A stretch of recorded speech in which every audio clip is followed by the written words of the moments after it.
Progress educate channel पर मैं सौरभ सिंह चौहान आप सभी का स्वागत करता हूं। तो दोस्तों, हम लोग पढ़ रहे हैं समास, और समास में हम लोग पहुंच चुके हैं अंतिम समास पर, जो है द्वंद्व समास और बहुब्रीहि समास।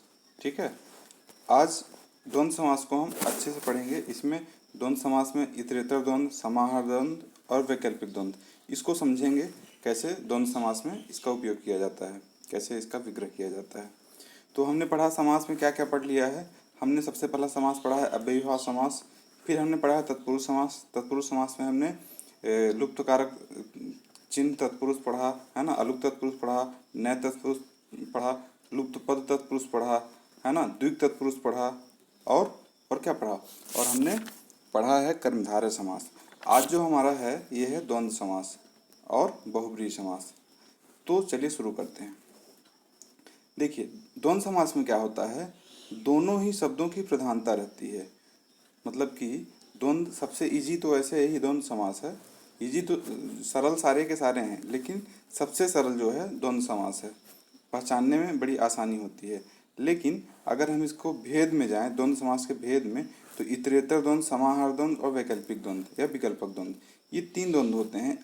अगर पूछ लिया जाए कि इसमें से, जैसे उदाहरण दे दिया माता पिता, ठीक है, तो माता पिता में कौन सा द्वंद्व है, ऑप्शन में दे दिया इतरेतर द्वंद्व, समाहार द्वंद्व, वैकल्पिक द्वंद्व, तो आप कौन सा चुनेंगे। तो इस चीज़ को हम यहाँ पर अच्छे से समझेंगे विस्तार से। देखिए, द्वंद्व समास में क्या होता है, दोनों शब्दों की प्रधानता रहती है, पहली चीज़। दूसरा क्या रहता है, और या अथवा, ये शब्द का प्रयोग करते हैं। मतलब कि ये जो शब्द हैं ये समायोजक या संयोजक चिन्ह का काम करते हैं, संयोजक शब्द होते हैं। जब इन शब्दों का प्रयोग करते हैं और तब हमारा विग्रह पूरा होता है, और जब इनका लोप कर देते हैं तब वहाँ पर हमारा समास बन जाता है। चलिए बात करते हैं इतरेतर द्वंद्व की। इतरेतर द्वंद्व, इतर एवं इतर द्वंद्व में, इसका जब इतर एवं इतर करते हैं तभी इतरेतर होता है। द्वंद्व में दोनों पद प्रधान होते हैं, लेकिन साथ ही साथ क्या होता है, ये अपना अलग अलग अस्तित्व भी रखते हैं। जो दोनों पद हैं, इन दोनों पद का अलग अलग अस्तित्व होगा। वो कैसे, जैसे दिन रात, यहाँ पर उदाहरण है। यहाँ दिन और रात दोनों का बराबर महत्व है, चाहे दिन हो चाहे रात हो, दोनों का अपना अपना महत्व है। ठीक है, तो दोनों अपना अस्तित्व रख रहे हैं ना। दिन का अलग महत्व है, अलग अस्तित्व है, वैसे रात का अलग अस्तित्व, अलग महत्व है। तो दोनों अलग अलग अर्थ देकर अपना अर्थगत अस्तित्व बनाए हुए हैं।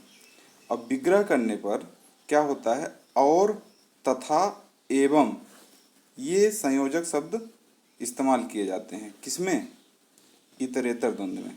किसमें, इतरेतर द्वंद्व में और, तथा, एवं, ये शब्द इस्तेमाल करके इसको विग्रह किया जाता है। जैसे लिखा है अन्न जल, अन्न जल में अन्न और जल, तो देखिए यहाँ पर और इस्तेमाल किया गया है। जब इसका विग्रह करते हैं तो अन्न और जल। राधा कृष्ण में राधा और कृष्ण, माँ बाप में माँ और बाप। देखिए, ध्यान दीजिएगा, इन सभी में दोनों पद की प्रधानता है और दोनों पद अपना अस्तित्व रखे हैं। 25 में 5 और 20। हरिहर में हरि और हर, हरि का मतलब होता है विष्णु और हर का मतलब है महादेव, है ना, भगवान शंकर। तो हरि हर, तो हरि और हर दोनों अलग अलग हो गए, और दोनों का महत्व है दूध रोटी, दूध और रोटी। तो और यहाँ पर संयोजक चिन्ह इस्तेमाल हो रहा है, और दूध का अलग अस्तित्व है, रोटी का अलग अस्तित्व है। धनुर्बाण, धनुर्बाण में धनु और बाण, ये दोनों का अलग अलग अस्तित्व है, लेकिन यहाँ पर और शब्द लगा के हम इसका विग्रह किए हैं। कंदमूल फल, कंदमूल फल का विग्रह करते हैं तो कंद और मूल और फल, ये तीनों जगह पर और शब्द आएगा। फिर हम बात करते हैं समाहार द्वंद्व की। समाहार द्वंद्व में क्या होता है, समूह होता है। क्या होता है, समूह। समाहार का अर्थ ही होता है समूह। ठीक है, इसमें क्या होता है, दो प्रतिनिधि शब्दों का प्रयोग वस्तुओं आदि के समूह को प्रस्तुत या व्यक्त करने के लिए किया जाता है। इसमें कुल मिलाकर सिंपल समझिए आप, कि जैसे यहाँ पर दाल रोटी बोला गया है, तो दाल रोटी का मतलब सिर्फ दाल रोटी से नहीं है, ये प्रतिनिधित्व कर रहे हैं उन सभी आवश्यक चीज़ों के लिए जो जीवन निर्वाह के लिए जरूरी हैं। जैसे मान लीजिए गरीब को दाल रोटी, इतनी महंगाई में गरीब को दाल रोटी भी नसीब नहीं होती। ठीक है, तो उदाहरण जैसे हमने ले लिया दाल रोटी का, तो यहाँ पर दाल रोटी और विग्रह जब करेंगे हम, तो दाल रोटी आदि का शब्द, आदि शब्द का हम इस्तेमाल करेंगे, प्रयोग करेंगे। तो ये प्रतिनिधि सूचक शब्द होगा, मतलब दाल रोटी जो है प्रतिनिधित्व करेगा किसका, जो भी हम बता रहे हैं उसमें उसका ये प्रतिनिधित्व करेगा। ऐसे समास विग्रह में इत्यादि या आदि का प्रयोग किया जाता है। ठीक है, यहाँ दाल रोटी से तात्पर्य जीवन निर्वाह की अत्यंत आवश्यक वस्तुओं से भी है, सिर्फ दाल और रोटी से नहीं है। ठीक है, आगे बढ़ते हैं। भला बुरा, इसका उदाहरण देखते हैं। भला बुरा, तो भला बुरा इसका विग्रह क्या होगा, बुरा आदि, हाथ पाँव आदि, कुर्ता टोपी आदि, ऊंच नीच नीचा आदि, इसका विग्रह होगा। नोन तेल, नोन का मतलब होता है नमक, जो आप नमक खाते हैं, तो नोन तेल आदि। फल फूल, तो इसका विग्रह क्या हो जाएगा, फल फूल आदि। आगा पीछा आदि। धन दौलत आदि। चाय आदि। यहाँ पर जितने भी द्वंद्व समास हैं इसको आप पहचानिएगा, इसको आप थोड़ा सोचिए। धन दौलत जैसे उदाहरण लेते हैं, तो धन दौलत में क्या आ जाता है, क्या सिर्फ धन और दौलत आ जाती है, इसका व्यापक अर्थ होता है ना, मतलब कि यह अपने आप में बहुत सारा अर्थ समेटे हुए है, मतलब ये प्रतिनिधित्व कर रहा है, व्यापक शब्द का ये प्रतिनिधित्व कर रहा है, तो उस व्यापक शब्द का प्रतिनिधित्व कर रहा है, इसीलिए समाहार द्वंद्व में आएगा। फिर आते हैं हम वैकल्पिक द्वंद्व या विकल्पक द्वंद्व में। इसमें विकल्प होता है, ऑप्शन रहता है कि भाई हम क्या चुन लें, ये या तो ये अथवा, है ना।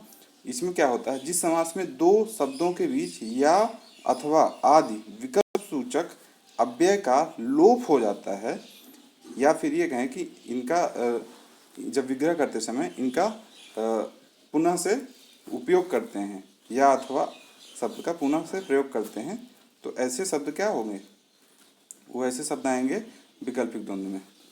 विकल्प द्वंद्व में क्या होता है, एक चीज़ ध्यान रखना है, यहाँ पर विकल्प द्वंद्व में दोनों के दोनों शब्द विपरीतार्थक शब्द अर्थ रखेंगे, मतलब कि दोनों का अर्थ ठीक उल्टा होगा। जैसे लिखा है उदाहरण के लिए कर्तव्य, तो कर्तव्य का जब विग्रह करते हैं तो कर्तव्य अथवा अकर्तव्य, देखिए दो शब्द आए हैं और दोनों का विपरीत अर्थ है, कर्तव्य अथवा अकर्तव्य।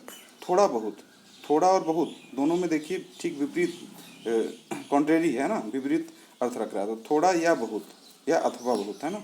यश अपयश, यश या अपयश, यहाँ पे विकल्प दे रहा है ना, यश या अपयश। हानि लाभ, अगला है हानि लाभ, तो हानि हुई है या लाभ हुआ है ना, तो हानि या लाभ ये क्या है, विकल्प दे रहा है कि हानि है या लाभ है। ठीक, फिर है संख्यावाचक विकल्पक द्वंद्व। एक या दो, 10-12, 10 से 12 तक, 1000-500, 500 से 1000 तक, लाख 2 लाख, लाख से 2 लाख तक। देखिए यहाँ पर भी विकल्प दे रहा है कि एग्जैक्ट वही नहीं है ना, बल्कि विकल्प दे रहा है कि लाख से 2 लाख तक, 1000-500 में 500 से 1000 तक, तो ऐसे इसके उदाहरण हो जाते हैं। तो मैं आशा करता हूँ कि द्विग समास आपको, द्वंद्व समास आपको अच्छे समझ में आया होगा। इसमें कौन कौन से हैं, इसमें आपके तीन द्वंद्व समास हैं। कौन कौन से, इतरेतर द्वंद्व, समाहार द्वंद्व और वैकल्पिक द्वंद्व। ठीक है, आगे बढ़ते हैं। अगला समास है हमारा बहुब्रीहि समास। बहुब्रीहि समास में क्या होता है, कोई भी पद प्रधान नहीं होता, बल्कि जो पूरा समस्त पद है वो कोई अन्य अर्थ निकालता है, कोई अलग ही अर्थ निकलेगा, इसका अन्य अर्थ निकालेगा। जैसे उदाहरण के लिए गिरधर समास में ना तो गिर पद प्रधान है, ना ही धर पद प्रधान है।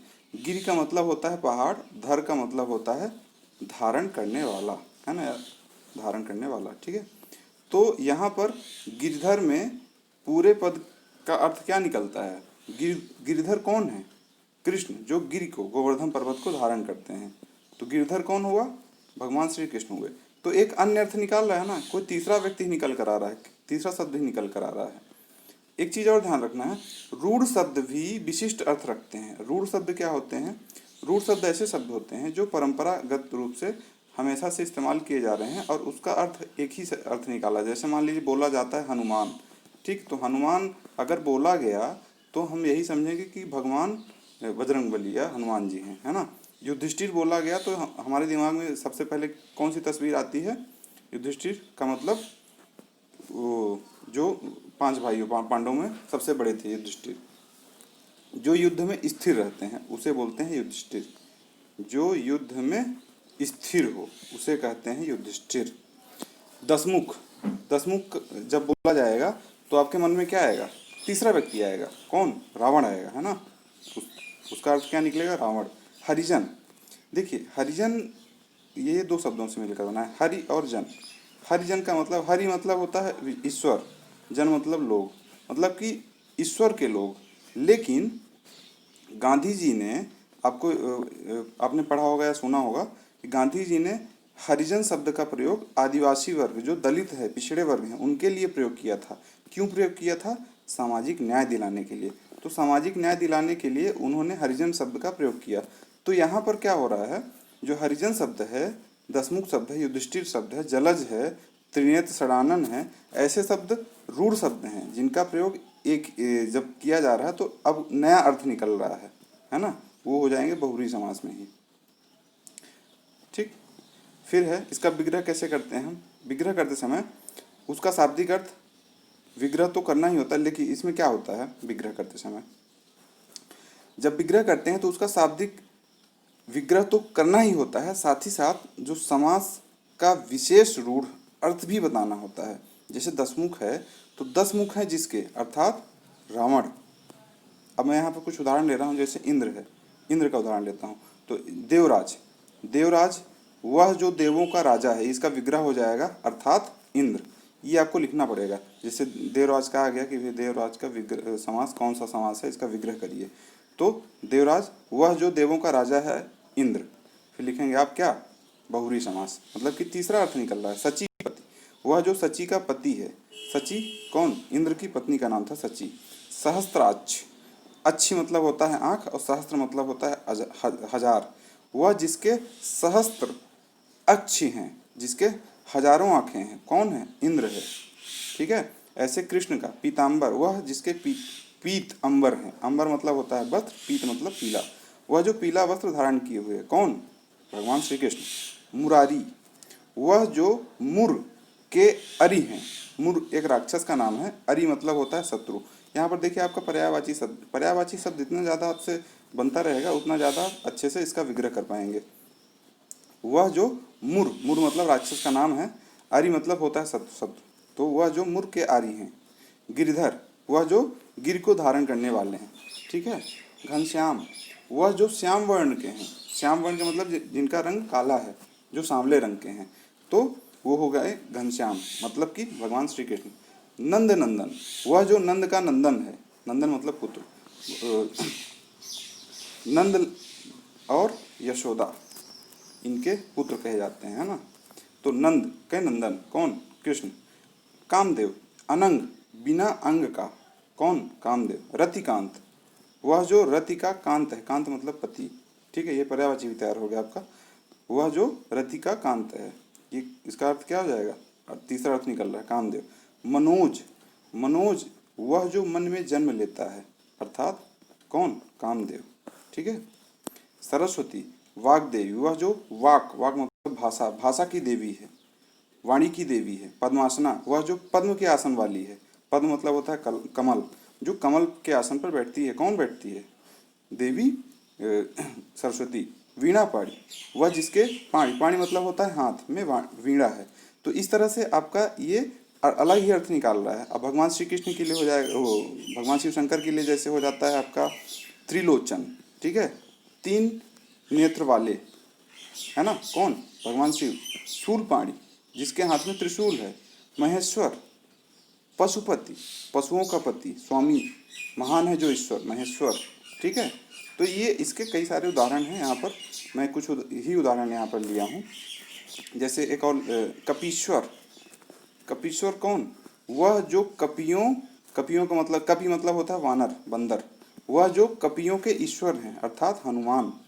ये आपका हो जाता है बहुव्रीहि समास। ठीक है। तो मैं आशा करता हूँ आपको ये चीज़ें समझ में आई होगी। आज के लिए इतना ही। चलिए थोड़ा सा रिकॉल कर लेते हैं। द्वंद्व समास हमने क्या पढ़ा? द्वंद्व समास, द्वंद्व समास में इतरेतर द्वंद्व, समाहार द्वंद्व, वैकल्पिक द्वंद्व। इतरेतर द्वंद्व में क्या होता है? एक साथ लिखे जाते हैं दोनों, लेकिन अस्तित्व अलग अलग रखते हैं। समाहार द्वंद्व में क्या है? समूह, इसका जैसे दाल रोटी, दाल रोटी का मतलब सिर्फ दाल रोटी से नहीं है, आवश्यक चीज़ों से। वैकल्पिक द्वंद्व जिसमें विकल्प दिया जाता है ना, और विपरीत अर्थ रखते हैं। फिर हमने क्या पढ़ा, फिर हमने पढ़ा बहुब्रीहि समास। बहुब्रीहि समास में क्या पढ़ा, ये अलग ही अर्थ निकालते हैं, है ना, और दोनों पद की प्रधानता नहीं होती है। तो आशा करता हूँ आपको वीडियो यह पसंद आया होगा, और अगर आपने चैनल को सब्सक्राइब नहीं किया है अभी तक तो चैनल को प्लीज़ सब्सक्राइब करें और ज़्यादा से ज़्यादा शेयर करें। अगर आपका कोई भी सुझाव है उस सुझाव को आप कमेंट बॉक्स में ज़रूर लिखें। ठीक है, मैं यहीं से आपसे अलविदा लेता हूँ। धन्यवाद। जय हिंद।